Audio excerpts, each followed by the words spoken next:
자, 우리 이장갑 군수 이야기 쭉 해왔는데요. 이번에는 천재 감독으로 굉장히 유명한 사람입니다. 스티븐 소더버그의 영화 에린 브로코비치 이야기부터 듣고 오시죠.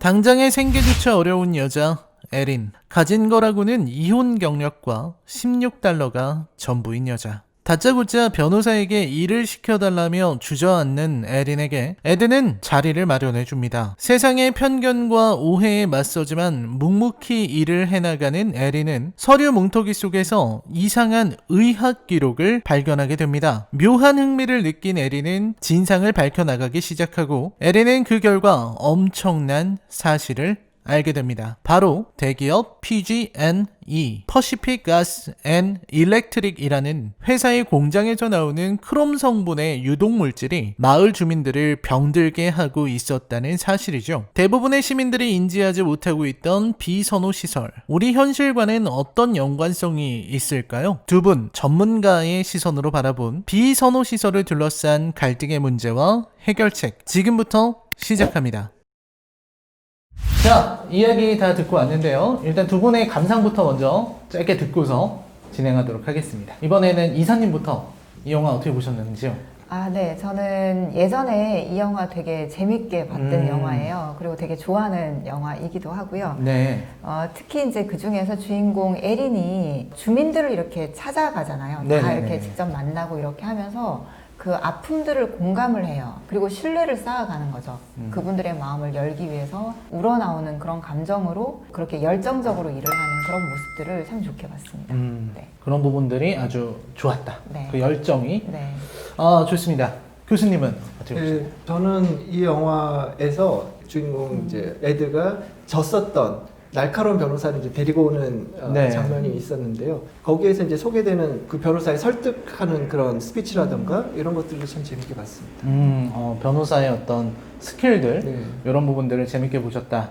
근데 또 요즘 들어서는 드라마에서도 사실 비슷한 사례들을 다루는 드라마들이 많이 있었어요. 대부분이 다 환경오염 물질 배출, 대기업의 공장에 의한 환경오염, 이런 것들이 쟁점이 되는데요. 우리 사회에서 이런 비슷한 사례 찾아볼 수 있을까요? 지금 이제 환경과 관련해서는 우리나라가 최근으로 올수록 점점 더 그 법도 강화하고, 예를 들면 이제 화학물질에 관한 법들 같은 경우에는 사실 강력하게 이제 갖춰져 있는 것 같거든요. 그래서 최근에 우리나라에서는 이런 사례를 많이 보기는 어렵지만 근래에 있었던 것 중에 하나에서는 우리나라 기업이 인도에서 운영하고 있는 공장에서 그 가스가 누출된 사고라던가 무책임하게 그렇게 관리됐던 그런 문제들은 여기저기 좀 있는 것 같습니다. 이사님은 어떻게? 네, 저는 이 영화 보면서 우리나라의 사건을 좀 생각을 해보면 1994년에 최초로 출시된 그 가습기 살균제 사건이 생각나더라고요. 혹시요? 그래서 피해가 알려지기 시작한 것은 2011년 4월부터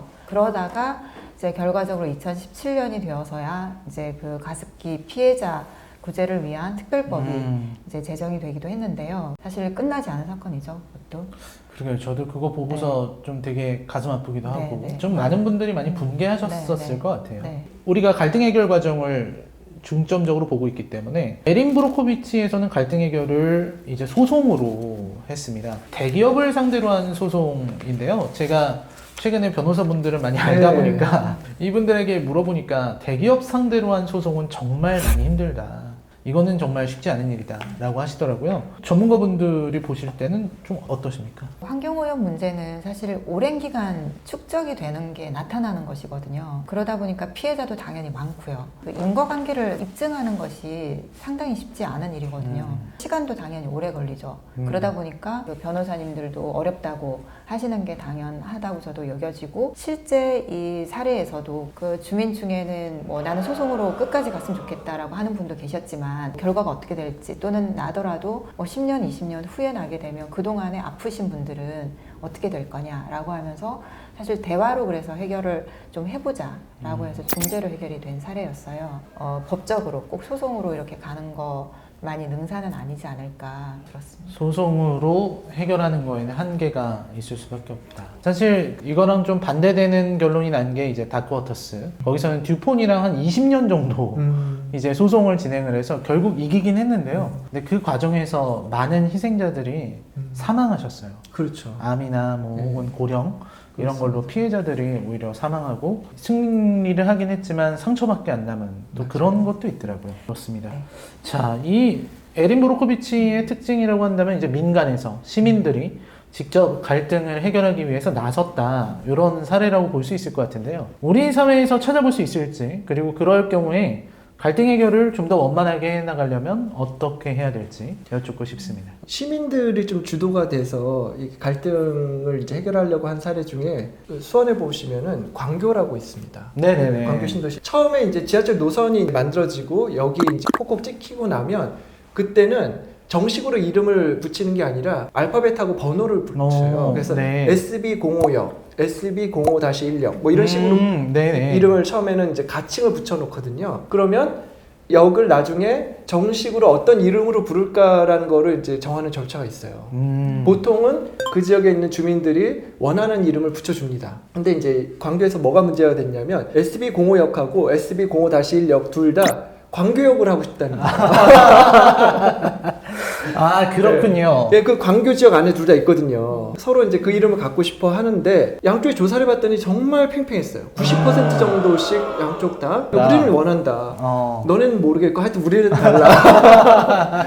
네, 그래서 이제 수원시에서 네. 이 문제를 어떻게 그럼 해결해야 되냐. 이건 거의 비슷한 정도로 원하기 때문에 해결을 할 수도 없는 것이고 네. 그 고민을 하다가 시민 배심원제라는 제도를 활용을 합니다. 네. 그래서 SB05역에 있는 분들이 이제 한쪽 팀이 되고 SB05-1역에 있는 분들이 또 한쪽 팀이 돼서 배심원들을 설득하는 거예요. 왜 우리가 광교역이 돼야 되는지. 그래서 이제 예를 들면 SB05역 주변에 있는 분들은 우리 역 주변에 사람들이 많다.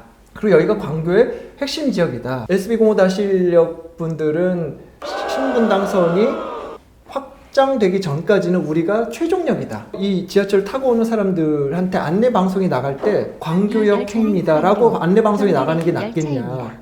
아니면 엉뚱한 이름으로 안내 방송이 나가는 게 낫겠냐? 그렇게 얘기를 하세요. 그래서 지역이 알려지는 것도 중요하지 않냐? 그래서 우리 역이 광교역이 되어야 광교행 지하철역이 계속 다닌다. 이 열차는 광교까지 예. 운행하는 열차입니다. 이게 나오니까 그렇죠. 광교를 알릴 수 있다. 그렇죠. 그래서 어디가 광교역이 됐을 것 같으세요? 그래도 역시 사람 많은 데가 되지 않았을까요? 네. 이겼습니까? 이겼습니다. 아, 그렇군요. 그리고 그때 이제 시민 배심원제를 했기 때문에 네네. 배심원단의 판단이 뭐였냐면 여기를 광교역으로 하되 이쪽에서 무슨 명칭을 쓰든지 이쪽에서 태클 걸지 말라고 해요. 그래서 이쪽 분들 광교중앙역이라고 아, 네. 들었어요. 광교중앙역. 네. 아, 그렇군요. 그래서 광교역이랑 광교중앙역. 네. 이런 식의 해결, 시민 배심원제를 시도를 해서 상대 배심원을 설득을 하는 그런 그렇죠. 과정이 있었던 네. 거군요. 좋습니다. 네, 우리가 에린 브로코비치에서의 갈등 이런 걸 살펴보고 있는데요. 역시 중요한 거는 환경 문제 이런 거라는 생각이 들어요. 근데 이런 어떤 비선호 시설, 우리가 흔히 얘기하는 뭐 쓰레기 매립장이라든지 뭐 소각장이라든지 이런 비선호 시설을 유치하고 또 만들고 이 안에서 갈등이 일어나고 이런 부분에 대한 우려가 있는 걸로 알고 있는데요. 이 부분에 대해서 교수님과 이사님의 의견을 좀 청취해 보겠습니다. 비선호 시설에 대해서는 우리 지역에 적어도 내가 살고 있는 데는 들어오지 말았으면 좋겠어. 그렇습니다. 이거거든요. 그게 바로 님비 현상 아니겠습니까? 네, 일종의 그런 거죠. 그러다 보니까 갈등이 생기는 거예요. 그런데 매립지라든가 이런 것들이 우리 지역에서만 나오는 쓰레기가 아니라 그렇죠. 여러 서울 뭐 전역에서 나오는 것을 그렇죠. 우리 지역에서 이런 시설이 들어온다라고 했을 때 결국에는 어떤 이익을 누리는 것은 전체가 누리는데 공공의 이익을 위한 건데 부담은 우리 지역만 해야 되는 거 아니냐, 우리 주민만 감수해야 되는 거 아니냐, 이런 그렇군요. 것에 대한 사실은 그런 문제의식을 갖는 거거든요. 그래서 그냥 극단적으로 반대하시는 분들은 아니 전 그렇게 그걸 유치해야 되고 한다고 하면 거기에 가져가세요. 서울 한복판에다 그럼 하세요. 예를 들어서 이런 식의 이제 극단적인 말을 하기도 한단 말이죠. 그래서 그것이 결국에는 비용과 그 편익의 그런 문제를 네. 어떻게 잘 조율할 것인가 이런 문제이고 문제를 일방적으로 만약에 결정을 해버린다? 당연히 또 반발하고 갈등이 고조될 수밖에 없는 거잖아요. 그래서 지금 사실 서울시에서도 그런 부분들을 하기 위해서 네. 또 이렇게 전문가분들과 네. 의견을 청취하고 고민이 많을 거라고 네. 생각합니다. 네. 이 갈등을 어떻게 해결해야 되는가 네. 하는 부분에 생각이 많을 거라는 그런 느낌이 드네요. 자, 갈등 해결 그리고 그것을 위해서 선행해야 되는 과정 있습니다. 우리가 무수히 많은 갈등 중에서 무엇을 선정해서 어떤 것을 말할지 어떻게 풀어야 할 것인가 하는 부분입니다. 그래서 이번에 세 번째 영화 말씀드려야 될 것 같아요. The Best of Enomies라는 영화입니다. 1970년대 미국 노스캐롤라이나주 더럼시티 흑인 학교에 화재가 발생해서 흑인 아이들이 학교에 다닐 수 없게 되는 사건이 벌어집니다. 이를 해결하기 위해서 근처의 백인 학교와의 통합을 추진하는 흑인 인권운동가 앤. 하지만 앤은 곧 백인 인종주의자 앨리스의 반대에 직면하게 됩니다. 양측의 갈등에 결국 판사는 갈등하고 있는 각 집단 구성원들의 커뮤니케이션 미팅을 주선하고 양측 주민들은 서로를 이해하기 위한 시간을 가지게 됩니다. 사회적 갈등을 해결하기 위해 도입된 시민 배심원 제도. 서로 영원히 다툴 것 같은 세력이 만나서 소통하고 서로의 입장을 이해하게 되면 갈등은 해결될 수 있을까요? 갈등 포럼, 영화 갈등을 이야기하다의 마지막 작품 The Best of Enemies입니다. The Best of Enemies는 사실 인종차별 영화로 많이 알려져 있어요. 두 분은 일단 영화를 어떻게 보셨는지 궁금합니다. 교수님? 이 영화는 공론화의 한 형태를 깨알같이 곳곳에 보여주는 그런 상당히 교육적인 영화 같은 느낌도 저는 받았어요. 굉장히 이 사회가 되게 네. 예시로 들기 좋게끔 맞습니다. 네, 그렇게 네. 만들어져 있다. 자, 이사님은 어떻게 보셨습니까? 네, 저도 참 재밌게 봤는데요. 커뮤니티 회담을 통해서 그 문제를 해결해가는 그런 과정을 되게 좀 심도 있고 그리고 아주 구체적이고 비중 있게 다뤘어요. 네. 그 부분이 저도 참 되게 인상적이었고 그런 점이 저는 사실 놀라웠어요. 자, 이 핵심이 인종차별보다는 공론화다 이런 말씀을 하셨는데 이 갈등을 해결하는 데 있어서 공론화를 한다는 거는 얼마나 중요한 건가요? 이제는 우리 사회에서 공론화가 상당히 비중이 높아졌다라고 할 수가 있을 것 같아요. 과거에는 여론 외에는 정책 결정 과정에서 참고할 게 별로 없었어요. 그냥 여론조사를 했었거든요. 네네네. 근데 정확하게 모르는 상태에서 응답하는 경우도 꽤 된다라는 그 네. 한계를 공론화를 통해서 극복을 할 수 있다라는 것을 확인을 했기 때문에 이제는 돈이 좀 더 들더라도 중요한 것 같은 경우는 공론화를 해야 된다라는 그런 분위기가 형성돼 가고 있다라고 생각합니다. 네. 그런 분위기를 통해서 이런 공론화가 되게 되면은 훨씬 더 우리는 일을 더 슬기롭게 예, 더 좀 합리적인 결론에 음. 도달할 수 있겠죠. 네, 좋습니다. 자, 우리가 항상 갈등 해결에 대해서 얘기할 때 참여에 대해서 얘기를 하게 됩니다. 우리 사회에서도 이런 비슷한 사례들 얼마든지 찾아볼 수 있고 이런 어떤 여러 문제가 일어났을 때 참여의 방식을 우리가 어떻게 가져가야 될까요? 참여와 관련해서는 뭐 결론도 중요하겠지만 당연히 그 결론이 만들어지는 과정이 중요하거든요. 이 영화에서도 판단을 내리는 사람들을 어떻게 뽑는지를 자세히 보여줘요. 그래서 이제 일단 전체 시민들을 좀 그룹화하고 네네네. 그룹별로 일단 예비자들을 뽑고 예비자들 뽑을 때도 그 제비 뽑기로 하잖아요. 네네. 예, 그러니까 그런 것들이 판단을 내리는 사람들이 선출되는 과정이 좀 객관적이고 중립적이다라는 거를 보여주기 위한 거죠. 그렇게 나온 사람들 가운데에서 중립성이 좀 떨어질 것 같은 사람들에 대해서는 각 진영에서 빼버릴 수 있는 권한도 부여를 하거든요. 네. 또 그런 장치들이 이제 들어감으로써 이 수기 과정을 통해서 만들어진 그 합리적인 판단이다라는 게 뒷받침이 되는 그런 게 이제 중요하게 됩니다. 좋은 결과를 얻기 위해서 더 중요한 것은 과정 자체를 네, 과정이 굉장히 아주 중요하죠. 잘 만드는 거. 네. 그래서 시민들의 참여와 그들의 의견이 잘 반영될 수 있게 하는 거. 그게 중요하다는 네, 맞습니다. 말씀이시죠? 네. 사람들은 그러니까 남들이 자신을 위해서 내린 결정보다는 내가 스스로 내린 결정에 대해서 합의할 가능성이 훨씬 더 높다고 합니다. 그렇기 때문에 특히 그 내가 내린 결정에 대해서 내가 참여해서 적어도 이렇게 내린 결정에 대해서는 네. 그랬을 때 그것이 어떤 수기 과정을 통하면서 아 나와 다른 사람의 의견이 어떻다라는 걸 알게 되게 되면 내가 원하지 않는 결론이 설령 난다고 하더라도 그것에 대해서 나는 수용할 수 있다는 수용성이 상당히 높아지는 것을 알 수가 있습니다. 그러니까 그냥 모를 때는 반대만 했지만 네, 상대의 어떤 입장 이런 것들을 알게 되다 보면은 네. 그걸 받아들이게 되는 거군요. 네. 네. 지금 잘 얘기를 해주셨는데 재밌는 것 중에 하나가 뭐냐면 갈등 상황이 되면 네. 찬성하는 분들은 지역분들이 다 찬성이 많다고 생각해요. 그리고 반대하는 사람들 얘기를 들어보면 그 지역분들은 반대가 많다고 생각하고 계시더라고요. 내가 다수야. 예, 내 말이 맞아. 예.